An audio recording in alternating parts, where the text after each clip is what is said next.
Hi friends, இன்றைக்கி குலாப் ஜாமுன் எப்படி பண்ணுறதுன்னு பார்க்கலாங்கோ. நான் ரெடிமேட் தான் வாங்கிட்டுருக்கேன். பாருங்கோ, எம்டிஆர்து 2 பேக்கெட் வாங்கி வந்திருக்கேன். 2 பேக்கெட்டு போட்டுக்கிறேன். கொஞ்சம் கொஞ்சமாக தண்ணி ஊற்றி மிக்ஸ் பண்ணிடலாங்கோ. ஒரு பிஞ்சு சால்ட் போட்டுக்கோங்க, டேஸ்ட் நல்லா தெரியும். ஒரு பிஞ்சு சால்ட்டு, கொஞ்சம் கொஞ்சமாக தண்ணி ஊற்றி எல்லாம் பிசிக்கிடலாம். இந்த டைமில் கொஞ்சமாக எண்ணெய் ஊற்றிடலாங்க. எண்ணெய் ஊற்றி பிசுக்கலாம். பாருங்க, நல்லா அந்த எண்ணெய் ஊற்றி பிசுக்கி நல்லா கொஞ்சம் நேரம் ஊற வைக்கணும். பாருங்க,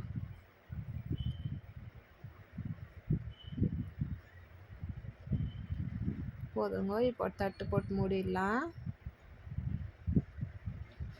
இந்த டைமில் போய் நம்ம சர்க்கரை பாக்கு பண்ணிடலாம்.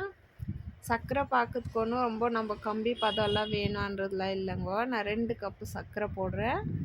நான் 2 கப் சர்க்கரைக்கு 4 கப்பு தண்ணி, அவ்வளோதாங்க இது மெஜர்மெண்ட்டு. ஊற்றி ஸ்டவ் பற்ற வச்சு கொதிக்க விடலாம். சர்க்கரை கரையிற வரைக்கும் கொதிக்கட்டோங்க. இது கொதிக்கிட்டோம். நம்ம அதுக்குள்ளே ஒரு 4 ஏலக்காய் எடுத்துடலாம். பாருங்க, 4 ஏலக்காய் எடுத்து தூள் தூள் பண்ணிடலாம். அது மேலே பொட்டெல்லாம் எடுத்துட்டு பாருங்க, தூள் மாத்திரத்தை எடுத்துன்னு வந்திருக்கேன். அதுவும் அது கூட போட்டு நல்லா கொதிக்க விடலாம். பாருங்க, கொதிச்சிச்சா? இதில் போதுங்க, ஆஃப் பண்ணிடலாம். இப்போ இதெல்லாம் பாருங்க, மாவு நல்லா சாஃப்டாக இருக்குது. இந்த டைமில் எல்லாமே உண்டை பண்ணிக்கலாம். சின்ன சின்ன உண்டியை பிடிச்சிக்கோங்க, ரொம்ப பெருசு பிடிக்காதீங்க. எனக்கு நம்ம ஃப்ரை பண்ணி அந்த சர்க்கரை பாக்கத்தில் போடக்குள்ளே இன்னும் பெருசாகிடுது. முடிஞ்ச அவ்வளோ சின்னதாக பிடிச்சிக்கோங்க. பாருங்கள், நான் இவ்வளோ பெருசு பிடிச்சிருக்கேன். எல்லாமே உண்டை பிடிச்சிடலாங்க. மாவெல்லாம்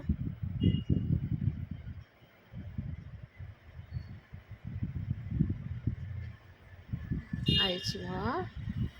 இதை போய் எண்ணெய் வச்சிடலாம்.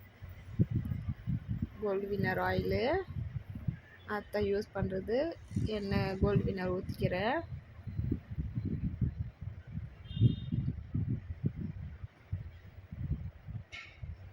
ஒன்று ஒன்றா போட்டுடலாங்க. போட்ட உடனே ஃபுல் சிம்மில் வச்சுடுங்க ஸ்டவ்வு. ஏன்னா சிம்மில் வச்சு தான் வேக வைக்கணும். இது நம்ம ஹை ஃப்ளேமில் வச்சுட்டாக்கா ஃபுல் மேலெல்லாம் தீஞ்சிடும், உள்ளெல்லாம் மாவு அப்படியே இருக்குங்க. அதனால நம்ம சிம்மில் வச்சு நம்ம யூஸ் பண்ணிக்கலாம். ஃபுல்லு சிம்மில் தான் வச்சுருக்கேன் நான். அந்த சிம்லேயே தான் வேகணும். அது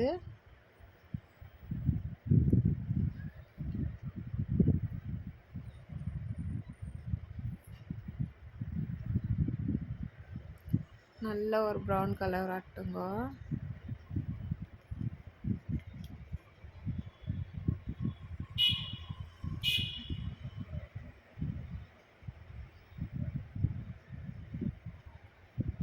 பாருங்க, இந்த ப்ரௌன் வந்தால் போதும்.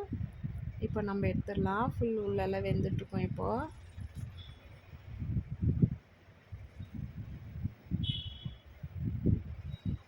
எடுத்து எல்லாம் சர்க்கரை பக்கத்துலேயே போட்டுடலாங்க.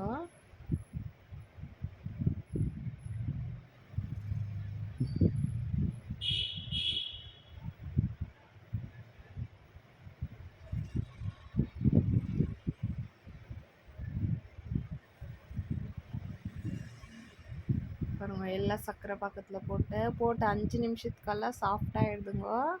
இன்னொரு ட்ரிப் போட்டுடுறேன். பாருங்கள், எல்லாம் ஆயிடுச்சு. இதுவும் அதே மாதிரி ஃப்ரை பண்ணி எடுத்து போட்டுடலாங்க. பாருங்கள், ஃபுல் சாஃப்டாக இருக்குது. நாங்கள் செஞ்சு சாப்பிட்டோம். நீங்களும் செஞ்சு சாப்பிட்டு பாருங்க. ரொம்ப ஈஸியாக இருக்குது. Bye friends.